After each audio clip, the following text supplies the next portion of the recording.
नमस्कार साथियों, बदाला प्लेटफॉर्म में आपका स्वागत है। एनसीईआरटी क्लास 7 लेसन नंबर 8 पवन, तूफान और चक्रवात, वाइंड्स, स्टॉर्म्स एंड साइक्लोन्स। इसमें अपन ने कल स्टडी किया था कि वायु दाब का निर्माण कैसे होता है, ठंडी हवा किस प्रकार से अधिक वायु दाब का निर्माण करती हैं। आगे देखते हैं पवन, वाइंड्स, पवनें कैसे चलती हैं।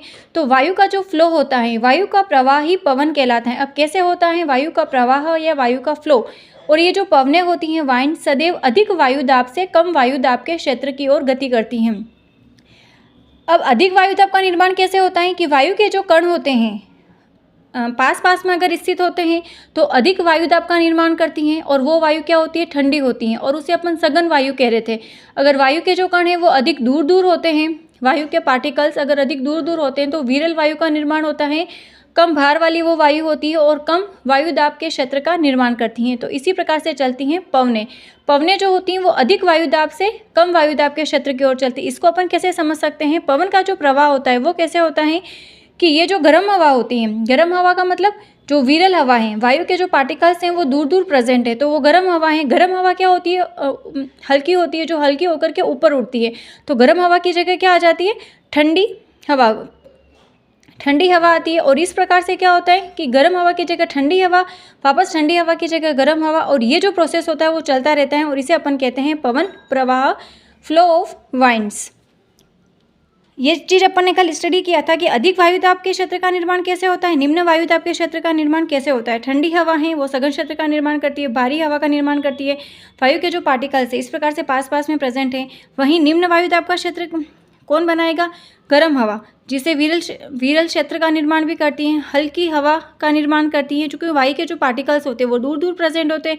हल्की हवा होती है, और जितनी हल्की हवा होगी वायु के जो पार्टिकल्स होते हैं वो दूर दूर प्रेजेंट होंगे, तो क्या होगा, हल्के होंगे, कम भार होगा तो कम वायु दाब के क्षेत्र का निर्माण करेंगे। ये चीज़ें अपन कल स्टडी कर चुके हैं। तो इसमें क्या होता है, ये जैसे गर्म हवा है तो ये गर्म हवा हल्की होकर के ऊपर उठने लगेगी, तो इसकी जगह कौन आएगा, ठंडी हवा आएगी। और इस प्रकार से ये क्या चलती हैं, पवनें चलती है। पवन का जो प्रवाह होता है वो ठंडी हवा से गर्म हवा की तरफ होता है। जैसे फरवरी मार्च का जो महीना होता है उसमें अपन को ठंडी कम लगती है, और हवा की जो ऐसे शन जो हवाएं चलती है, सिर्फ हवा ही चलती है, वो क्या होती है, पवनें ही तो होती है। पवनें ठंडी हवा से गर्म हवा की तरफ ट्रांसफ़र होती हैं। ये जो पवनें चलती हैं अधिक वायु दाब से कम वायु दाब की तरफ, क्योंकि जो गर्म हवा है वो हल्की होती है और हल्की होकर के ऊपर उड़ती है, तो इनकी जगह आ जाती है ठंडी हवा। ये अपन ने जब समीर पढ़े थे उसमें भी अपन ने स्टडी किया था।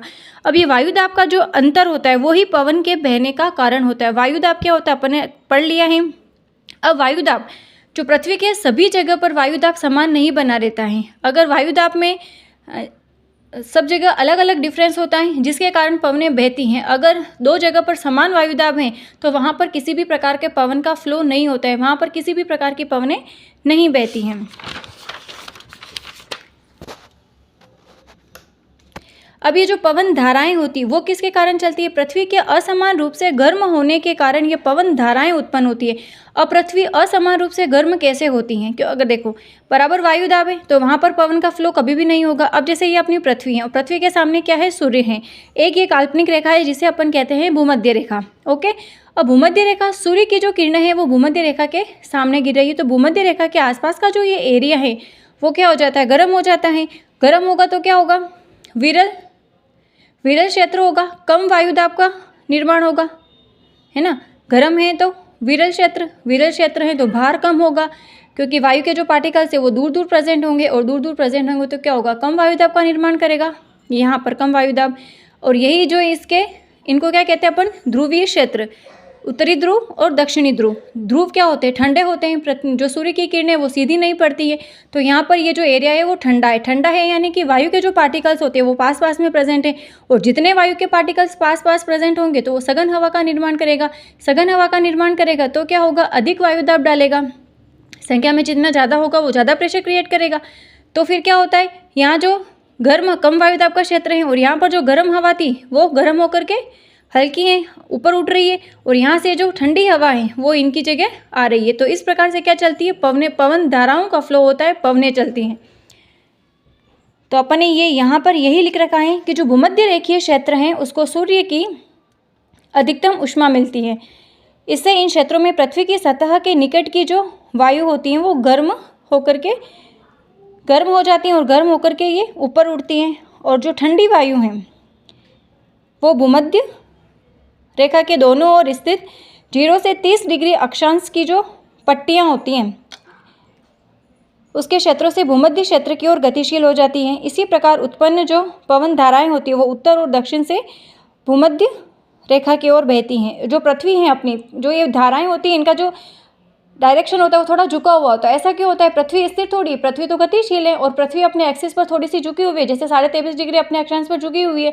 तो ये जो पवन धाराएं होती है वो थोड़ा सा डायग्राम में झुका हुआ शो किया जाता है। इसके कारण ये झुकी हुई है, क्योंकि पृथ्वी गतिशील है और थोड़ी सी झुकी हुई है। अब ध्रुवों पर वायु पृथ्वी के लगभग 60 डिग्री अक्षांश तक के जो क्षेत्र हैं उसकी वायु से अधिक ठंडी होती है और इन क्षेत्र में गर्म होकर के ऊपर उठती है, जिसका स्थान लेने के लिए क्या होता है कि ध्रुव से ठंडी वायु उस ओर प्रवाहित होने लगती हैं। ध्रुवों से ठंडी वायु गर्म वायु का स्थान ले लेती है। तो और ये ज्योग्राफी में बहुत अच्छे से स्टडी किया जाता है। पवन धाराएं जो होती हैं उनका बहुत अलग अलग नाम भी होता है, चिकती, साठा, 50, इस प्रकार का जो अक्षांश जिन जिन अक्षांशों में चलती है उनके अकॉर्डिंग इनके नाम रखे हैं।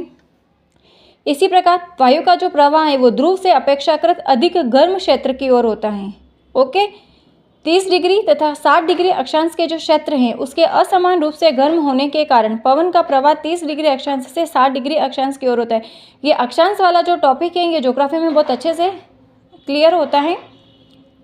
अब थल और जल का असमान रूप से गर्म होना, ये जो लाइन है थल और जल, ये अपन ने समीर पढ़े थे, वहाँ का वैसे ही है कि गर्मियों में जो थलीय क्षेत्र हैं वो अधिक तेज़ी से गर्म होते हैं, जबकि समुद्र को गर्म होने में टाइम लगता है, वापस समुद्र को ठंडा होने में भी समय लगता है। तो अधिकांश जो समय है वो थल का टेम्परेचर समुद्री जल की अपेक्षा अधिक रहता है। तो थल के ऊपर की जो वायु होती है वो क्या होती है? गर्म होकर के ऊपर की ओर उठ जाती है। इससे जो पवन समुद्र से थल की ओर बहती हैं और ये जो पवनें बहती है वो क्या होती है? मानसूनी पवनें उनको कहा जाता है। तो ये अपन ने देखा है कि पवन का फ्लो कैसे होता है। पवन का फ्लो हमेशा कैसे होता है? अधिक वायुदाब से कम वायुदाब की तरफ होता है। अक्षांश वाला टॉपिक जब ज्योग्राफी कभी स्टडी करते हैं तो इसमें जो पृथ्वी है उसको सारे अक्षांश में बहुत क्लियरली दिखाया जाता है। तो कल अपन पढ़ेंगे तड़ित झंझा क्या होती हैं, किस प्रकार से चक्रवात आते हैं। आज अपन ने देखा है कि पवन का जो फ्लो होता है वो वायुदाब में डिफरेंस होने के कारण होता है और किस प्रकार से पवन का फ्लो होता है। तो ठंडी हवा से गर्म हवा की तरफ पवन का फ्लो होता है और गर्म हवा का स्थान, गर्म हवा जो होती है वो हल्की होती है, हल्के होकर से ऊपर उठती है, तो उसका स्थान कौन लेगा? ठंडा। अब ठंडा क्या है? अधिक वायुदाब का क्षेत्र है और गर्म जो है वो निम्न वायुदाब का निर्माण करता है, तो अधिक वायुदाब से कम वायुदाब की तरफ। ये जो मेन कंसेप्ट है वो यही है। Thank you.